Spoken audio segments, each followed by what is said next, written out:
వాగర్థావివ సంపృక్తౌ వాగర్థ ప్రతిపత్తయే జగతః పితరౌ వందే పార్వతీ పరమేశ్వరౌ. హ్రీంకారాసన గర్భితానల శిఖాం సౌక్లీం కళాం బిభ్రతీం సౌవర్ణాంబరధారిణీం వరసుధాధౌతాం త్రినేత్రోజ్వలాం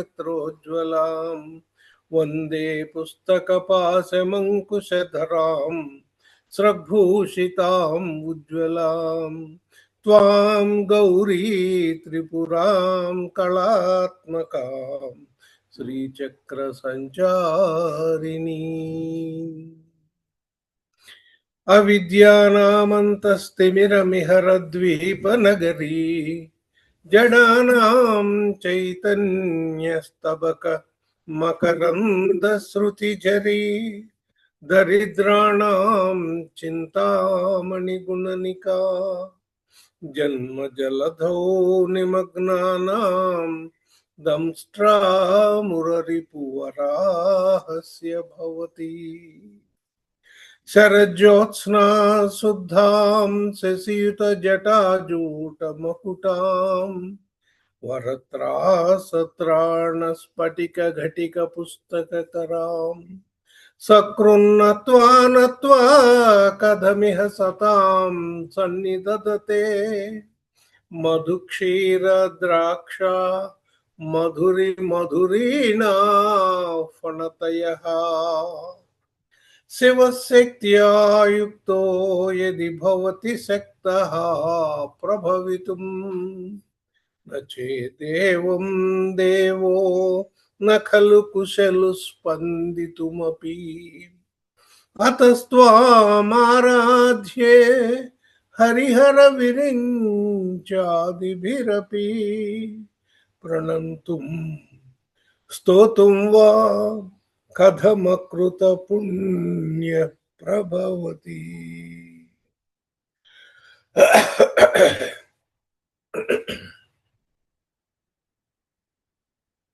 కాళిదాస విరచిత శ్యామల నవరత్నమాలిక స్తోత్ర స్వాధ్యాయ తరగతులకు విచ్చేసిన మీ అందరికీ స్వాగతం, సుస్వాగతం. ముందుగా అంతకు ముందు చెప్పుకున్నటువంటి శ్లోకాలని మనం ఒకసారి చెప్పుకొని తర్వాత ఈరోజు దీంట్లోకి వద్దాం.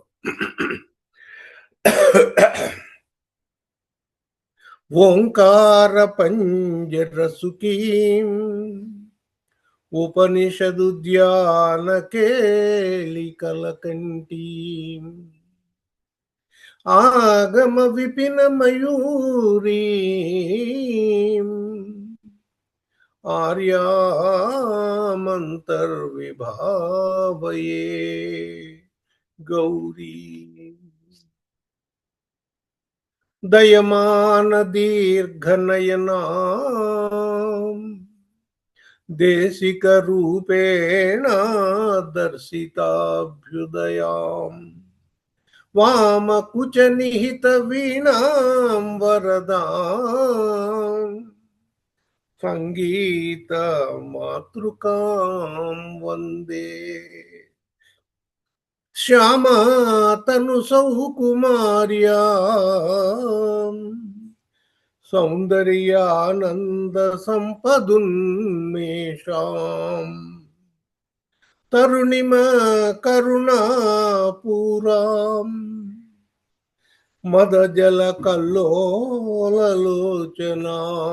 వందే.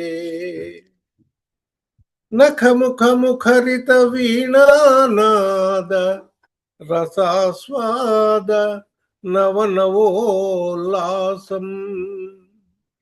ముఖమంబమోదయతు మాం.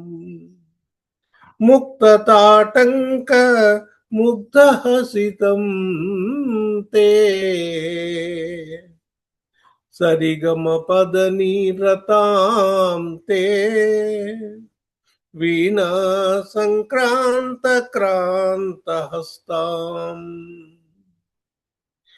శాంతాం మృదులస్వాంతాం కుచభరతాం నమామి శివకాంతాం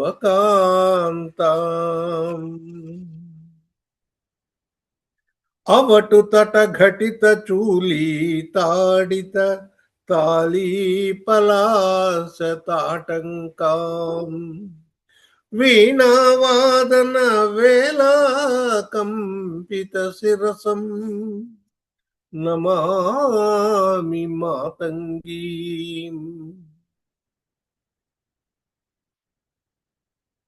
ఇక ఇవాల్టి 7వ శ్లోకం. వీణారవానుషంగీం వీణారవానుషంగం వికచముఖాంబోజ మాధురీ భృంగం కరుణాపూరతరంగం కలయే మాతంగ కన్యకాపాంగం.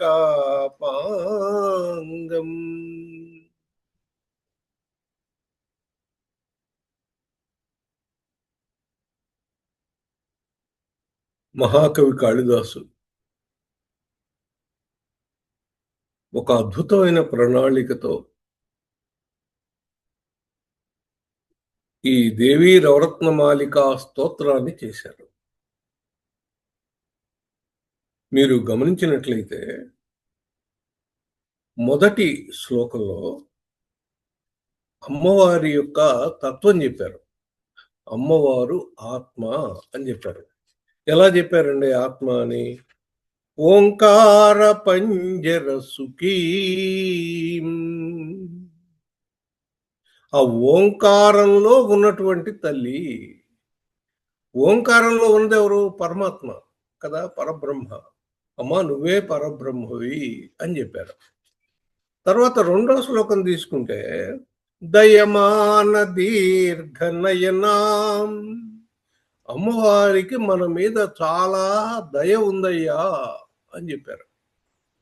ముందు అమ్మవారు పరబ్రహ్మ స్వరూపం అని చెప్పారు. 2వ శ్లోకంలోకి వచ్చేసరికి అమ్మవారికి మన పట్ల చాలా కరుణ ఉందయ్యా అని చెప్పారు. దయమాన దీర్ఘనయనాం. అంతేకాదు ఆమె గురుస్వరూపంగా వచ్చి మనకు అభ్యుదయాన్ని ఇస్తుంది అని చెప్పారు. దేశిక రూపేణ దర్శితాభ్యుదయా. అమ్మవారే గురు స్వరూపం అని ఆ 2వ శ్లోకంలో అమ్మవారికి మన పట్ల విపరీతమైనటువంటి ప్రేమ ఉన్నది. మనని ఆమె గురువులాగా ఉన్న స్థితి నుంచి ఉన్నత స్థితికి తీసుకువెళ్ళడానికి సిద్ధంగా ఉన్నారు అని చెప్పారు. 3వ దాంట్లోకి వచ్చేసరికి అమ్మవారి రూప సౌందర్యాన్ని వర్ణించారు. శ్యామాతను సౌకుమార్యాం, ఆమె యొక్క సుకుమారత్వాన్ని, ఆమె యొక్క రూపాన్ని, ఆమె యొక్క వర్ణాన్ని వర్ణించారు. దాంట్లో సౌందర్య ఆనంద సంపదున్మేషాం, ఆమె యొక్క రూప సౌందర్యంతో మనని ముందు ఆకర్షిస్తుంది ఆ తల్లి అని చెప్పారు. అంతేనా? తర్వాత 4వ శ్లోకంలోకి వచ్చేసరికి అమ్మవారికి సంగీతం అంటే చాలా ఇష్టమయ్యా, అందులో వేణంటే ఇంకా చాలా ఇష్టమయ్యా. 3వ శ్లోకంలోనే మనకి సంగీత మాతృకాం అని చెప్పారు. 4వ శ్లోకంకి వచ్చేసరికి అమ్మవారు వీణ కూడా బాగా వాయిస్తారు, చాలా మంచి వీణా వాదన పటిమ కలిగిన తల్లి అని చెప్తూ నఖముఖ ముఖరిత వీణానాద రసాస్వాద నవనవోల్లాసం. అమ్మవారు ఆ వీణను వాయిస్తూ ఆ రవంలో వచ్చినటువంటి ఆనందాన్ని, అప్పటికప్పుడు వచ్చినటువంటి ఆనందాన్ని ఆస్వాదిస్తూ ఉంటారయ్యా అని అమ్మవారి యొక్క వీణా వాదన రతిని తెలియజేశారు. 5వ శ్లోకంలోకి వచ్చేసరికి అమ్మవారు ఆ స్వరాల్లో ఎలా లీనమైపోయారో చెప్పారు. మొదటేమో ఆ రావం చెప్పారు, రెండోదేమో ఆమె స్వరాల్లో ఎలా ఉన్నారు. సరిగమ పదని రతాం, అంతేనా? వీణా సంక్రాంత కాంత హస్తాం తాం. ఆ వీణని పట్టుకుని ఉన్నటువంటి తల్లి శాంతాం మృదుల స్వాంతాం. ఆ తల్లి చాలా శాంతంగా ఉంది, మృదులమైనటువంటి మనసును కలిగి ఉంది. కాబట్టి ఆ తల్లిని మనం చూస్తే మనకు కూడా ఆ మృదుల స్వభావం వస్తుంది, మనకు కూడా ఆ శాంతి వస్తుంది అని చెప్పారు. అలాగే తర్వాత శ్లోకం చూసుకున్నట్లయితే, అవట్టు తట్ట ఘటిత చూలి తాడిత తాళి పలాస తాటంకం. ఆ వీణ వాయిస్తున్నప్పుడు ఎంత వేగంగా కదులుతోంది అనేది చెప్పారు. ముందు అమ్మవారికి సంగీతం అంటే ఇష్టం అని చెప్పారు, తర్వాత వీణ వాయిస్తారని చెప్పారు, తర్వాత స్వరాల్ని ఆనందిస్తున్నారు అని చెప్పారు, ఆ తర్వాత ఎంత వేగంగా ఆ మెట్ల మీద అమ్మవారి చేతులు కదులుతున్నాయో మనకి చెప్పారు. అవట్టు తట ఘటిత చూలి తాడిత తాళి పలాస తాటంకం అలా వర్ణించి ఈ శ్లోకంకి వచ్చేసరికి వీణారవానుషంగం వికచ ముఖాంబోజ మాధురీ భృంగం కరుణాపూరతరంగం కలయే మాతంగ కన్యకాపాంగం. ఇక్కడ ఉన్న స్థితి వేరు, ఇంతకు ముందు ఉన్నటువంటి స్థితి వేరు. ఇక్కడికి వచ్చేసరికి వీణారవానుషంగం.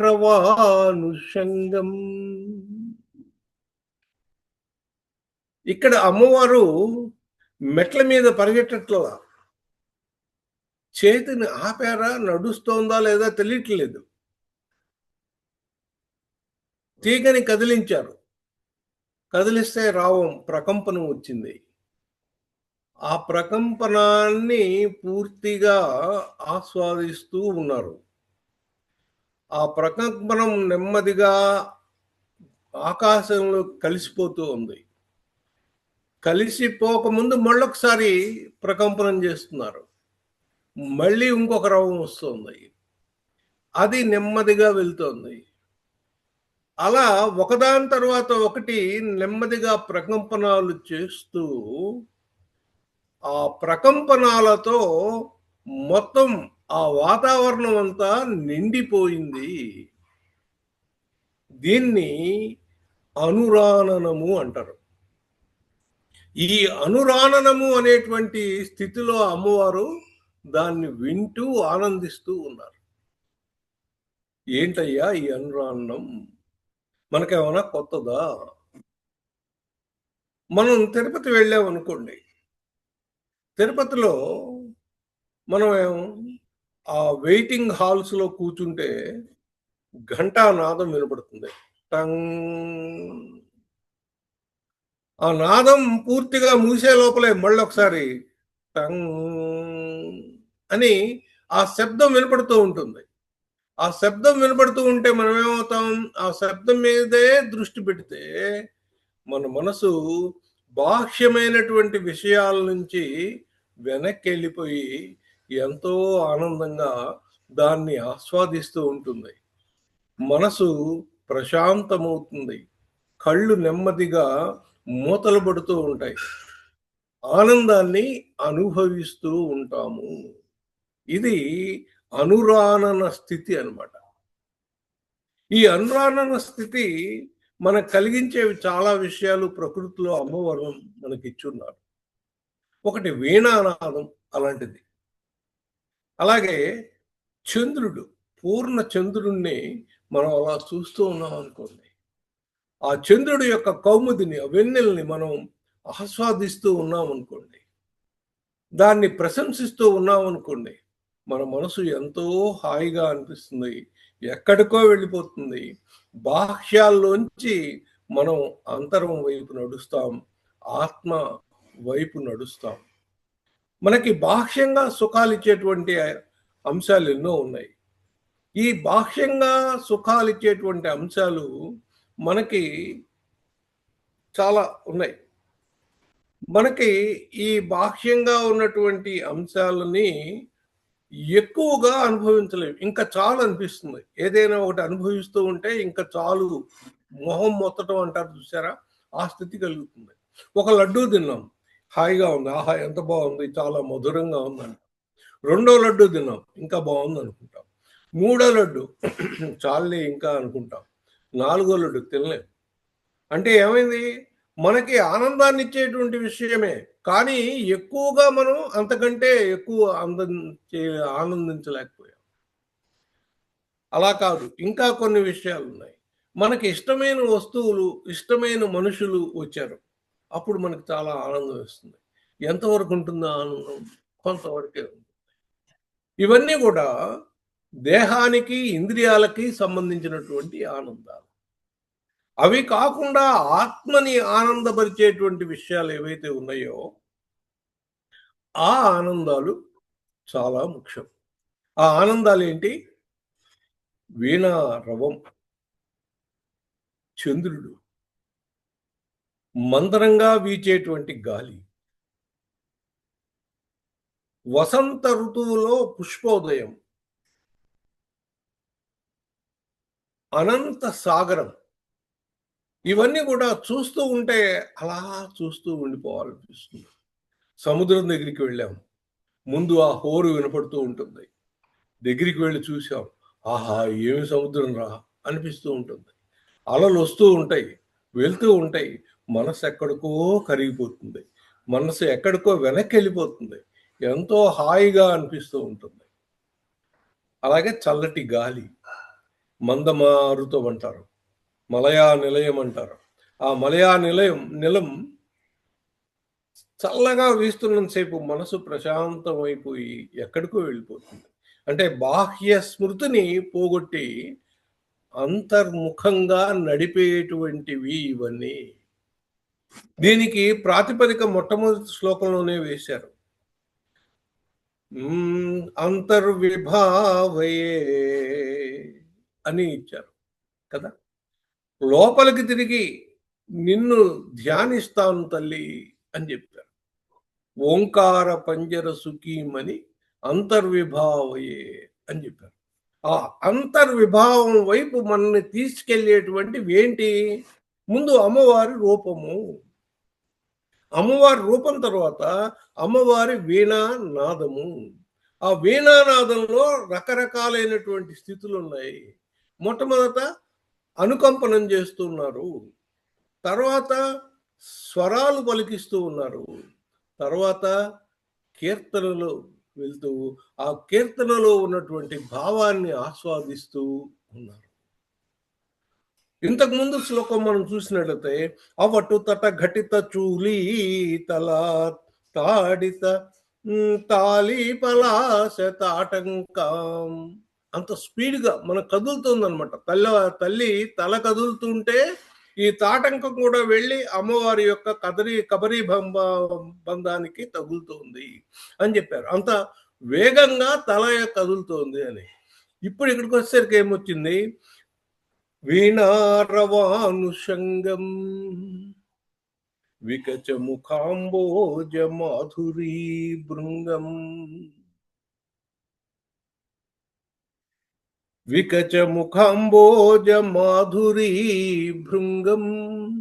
మాధురీ భృంగం అటండి. ఎంత అద్భుతమైన ప్రయోగం. భృంగం అంటే తుమ్మెద. మాధురీ భృంగం ఏంటి అంటే ముందు తుమ్మెద మకరందాన్ని ఆస్వాదించడానికి వస్తుంది. మకరందాన్ని ఆస్వాదించింది. ఆస్వాదించిన తర్వాత ఆ తేనె తాగిన తర్వాత దానికి మత్తెక్కుతుంది. అది లేచి వెళ్ళేటప్పుడు అంత వేగంగా కదలలేదు. కాస్త నెమ్మదిగా కదులుతుంది. కదలడమేనా, తల అటు ఇటు తిప్పుతూ నాట్యం చేస్తుంది. ఇది మాధురీ భృంగం. అంటే కడుపు నిండిన భృంగం, తేనె తాగిన భృంగం, మత్తెక్కిన భృంగం. ముందు వచ్చేటప్పుడు తేనె కోసం వచ్చిన భృంగం అది. ఇది తేనె తాగిన భృంగం. అందువల్ల మాధురీ భృంగం వికచ ముఖాంబోజ మాధురీ భృంగం. వికసించిందటండి ముఖాంబోజం. ముఖపద్మం వికసించింది. ఎలా వికసించింది? ముందేమో ఓన్లీ ప్రకంపన సౌండ్ వింటోంది, ధ్వనిని వింటోంది. తర్వాత స్వరాలు చెప్పారు. తర్వాత ఆ వీణ మెట్ల మీద నడిపించారు, చేతులు నడిపించారు. ఆ నడిపించేటప్పుడు దాన్ని ఆస్వాదిస్తూ ఆ తల్లి తల అటు ఇటు బాగా వేగంగా కదిలింది. ఇప్పుడు లోపలికి వెళ్తూ ఉన్నారు. ఆ అనురాణాన్ని పూర్తిగా ఆస్వాదిస్తూ ఉన్నారు తల్లి. అందువల్ల ఆ మాధుర్యాన్ని అనుభవించినటువంటి తల్లి నెమ్మదిగా తలగదులుతోంది. కదులుతోందా లేదా అన్నట్లుగా ఉందిటండి. వికచ ముఖాంబోజ మాధురీ భృంగం. అది వికసించినటువంటి ముఖాంబుజం. ఎందుకు వికసించింది? ముందు ప్రకంపనం నుంచి స్వరం, స్వరం నుంచి నా సంకీర్తన, ఆ సంకీర్తన యొక్క ఆనందాన్ని, సంకీర్తనలోని భావాన్ని ఆనందిస్తూ ఆస్వాదిస్తూ వికసించినటువంటి ముఖాంబోజం కలిగినటువంటి మాధురీ భృంగంగా అమ్మవారు కనిపించారు. ఎంత అద్భుతమైన దృశ్యం అండి. మన్ని లోపలికి తీసుకెళ్లేటువంటి ప్రయత్నం ఇది. ఆ వింటూ ఉంటే, దాన్ని గమనిస్తూ ఉంటే ఆ తల్లిని, అలాంటి తల్లిని కలయే ధ్యానిస్తాను అన్నారు. ఆ ధ్యానించటం వల్ల మనం అంతర్ముఖులం అవుతాం, అమ్మవారిని లోపల దర్శించుకోగలుగుతాం. వికచ ముఖాంబోజ మాధురీ భృంగం కరుణాపూరతరంగం కలయే. అమ్మవారి హృదయం ఒక పెద్ద సముద్రం, దయా సముద్రం. ఆ దయా సముద్రంలోంచి అలలు బయటకు వస్తున్నాయండి. ఈ అలలు ఎలా వస్తాయిట? మాతంగ కన్యకా పాంగం. అమ్మవారు కొనకంటి చూపులతో, ఓహో వీడు నా భక్తుడు, వీడు నా యొక్క ఈ వీణా వాదనాన్ని అనుభవిస్తూ ఉన్నాడు, అనురాణనాన్ని వీడు మనసులో అనుభవిస్తూ ఆస్వాదిస్తూ ఉన్నాడు, కాబట్టి వీడిని నేను దయ చూడాలి అని ఒక్కసారి మనం ఒక్క చూపు చూస్తారటండి. ఆ చూపులో చాలు అమ్మవారి దయ అంతా కూడా ఒక తరంగంలాగా, ఒక వేవ్ లాగా మనలో ప్రవేశిస్తుంది, మనని తడుపుతుంది. అమ్మవారి కృప అనేటువంటి వర్షంలో మనం తడిసిపోతాం, ఆ తరంగంలో మునిగిపోతామని చెప్తూ ఉన్నారు. వీణావా వీణారవానుషంగం వికచ ముఖాంబోజ మాధురీ భృంగం కరుణాపూరతరంగం కలయే మాతంగ కన్యకా పాంగం. ఎంత అందమైనటువంటి ఒక ఇది. ఆ తల్లిని ధ్యానిస్తూ ఉంటే, ఆ ధ్యానంలో మనకి అమ్మవారి ఆ వీణా రవం కూడా వింటూ ఉంటాం. ఎట్లా అయితే తిరుపతిలో గంట కొట్టినప్పుడు ఒక ధ్వని తర్వాత మరొక ధ్వని ఒకదాన్నొకటి అది అయిపోతూ ఉంటే ఇంకొక ధ్వని మొదలై వస్తూ ఉంటూ మన మనసుల్ని, మన ఆత్మలోకి తిప్పుతుందో, ఆ తిప్పేటువంటి అనుభవాన్ని, అనుభూతిని మనం అమ్మవారిని ఈ విధంగా ఊహించుకోవటం వల్ల, ఈ విధంగా ధ్యానించటం వల్ల పొందగలుగుతాం.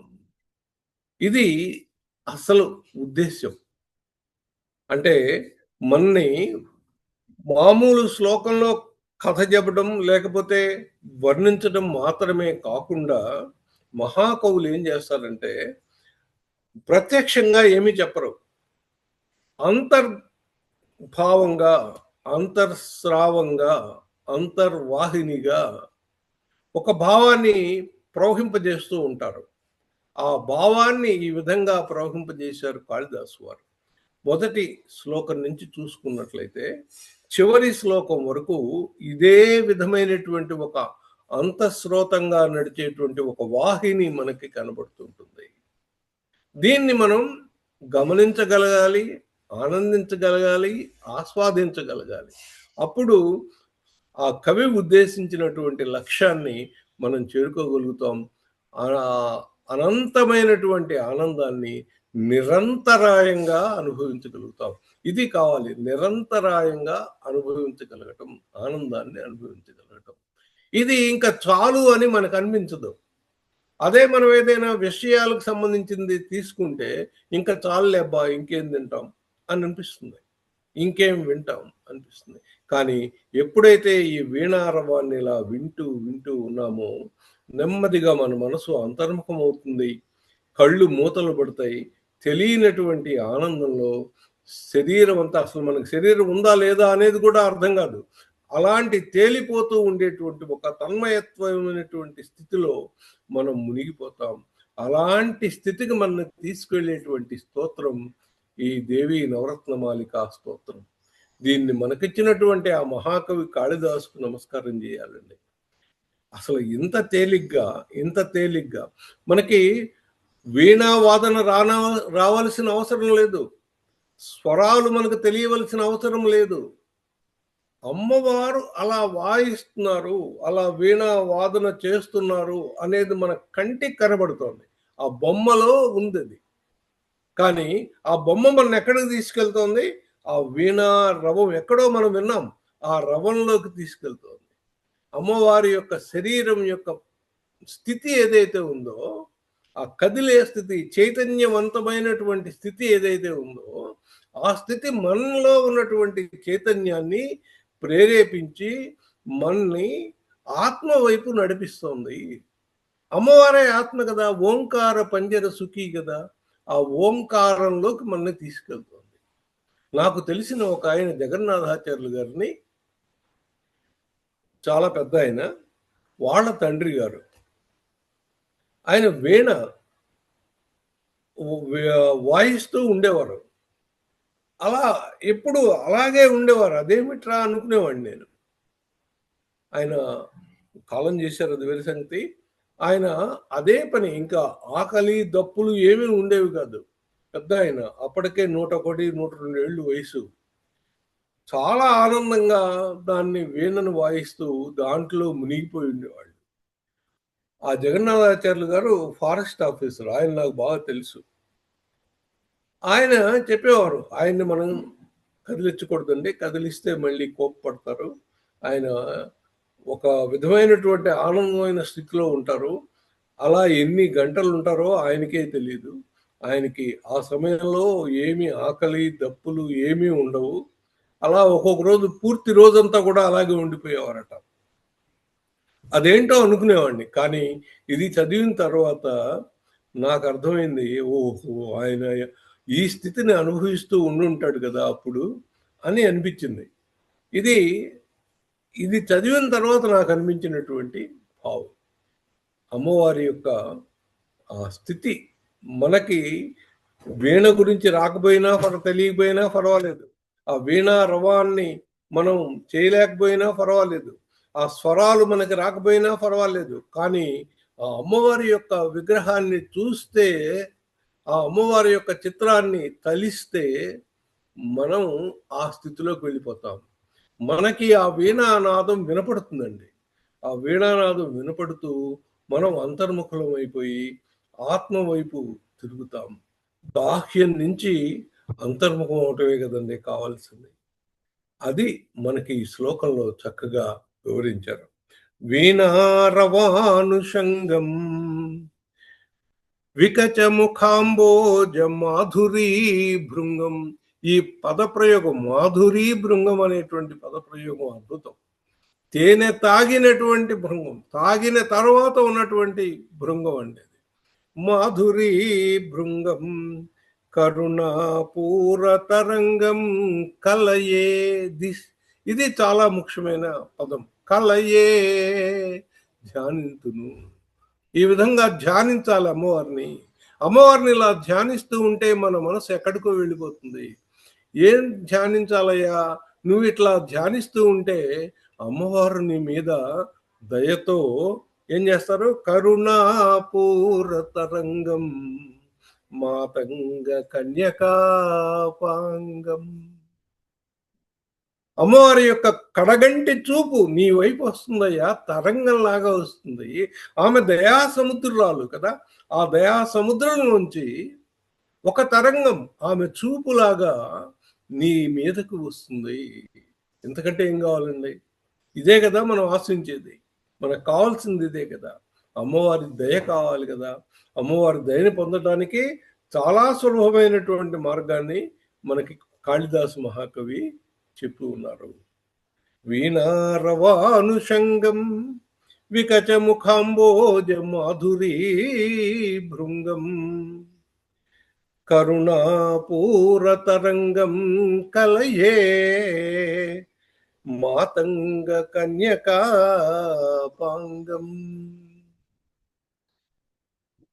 అలాంటి మహాకవి కాళిదాసుకి ఆయన ప్రతిపాదించినటువంటి మాతంగ కన్యకా స్వరూపానికి నమస్కరించుకుంటూ ఈ రోజుకి సెలవు. స్వస్తి ప్రజాభ్యః పరిపాలయంతాం న్యాయేన మార్గేణ మహిం మహీషాం. గోబ్రాహ్మణేభ్యः శుభమస్తు నిత్యం. లోకాः సమస్తాः సుఖినో భవంతు. లోకాः సమస్తాः సుఖినో భవంతు. లోకాः సమస్తాः సుఖినో భవంతు. ఓం శాంతి శాంతి శాంతి.